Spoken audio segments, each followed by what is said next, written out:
So இதை cut பண்ணி எடுத்துட்டேன். இந்த 3 பிரான்ச் தான் கட் பண்ணி எடுத்தது.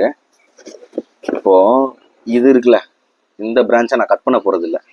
முன்னாடியே சொன்னேன்ல நான், இது நல்லா வளர வளர தான் இந்த ட்ரங்க்கில் இந்த ட்ரங்க் பார்ட்டு நல்லா பெருசாக உங்களுக்கு கிடைக்கும். இந்த ஸ்டெம் வந்து நல்லா திக்னஸாக வரணும்னா இது நல்லா வளர விடணும். ஆனால் இது வெட்ட தான் போகிறோம். என்னைக்கு இது நல்லா வளர்ந்து இதெல்லாம் திக்னஸ் ஆனதுக்கப்புறம் வெட்ட போகிறோம். இதுக்கு பேர் சாக்ரிஃபிஷியல் பிரான்ச்சு. இது ரொம்ப அவசியம். திக்னஸ் ஆகணும்னா எல்லாத்தையும் ப்ரூன் பண்ணிடக்கூடாது. இது ரொம்ப அவசியம். ஓகேவா?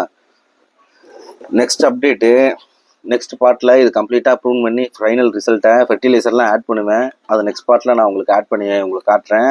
மறக்காமல் நீங்கள் அதையும் பார்க்கணும்.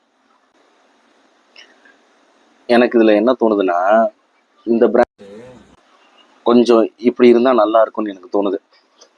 ஏன்னு பாருங்கள், இது இப்படி இருந்தால் நல்லா இருக்கும்னு எனக்கு தோணுது. அதனால் இந்த பைண்டிங் வயரை வச்சு நான் இந்த பிரான்ச்சில் சுற்றி பண்ண போகிறேன். எப்படி பண்ணணும்னு தெரிஞ்சுக்கணுன்னா ஒரு சின்ன பிரான்ச்சை வீடியோ முழுசாக பாருங்கள். நான் ரிலேட்டட் வீடியோட ஆட் பண்ணுறேன்.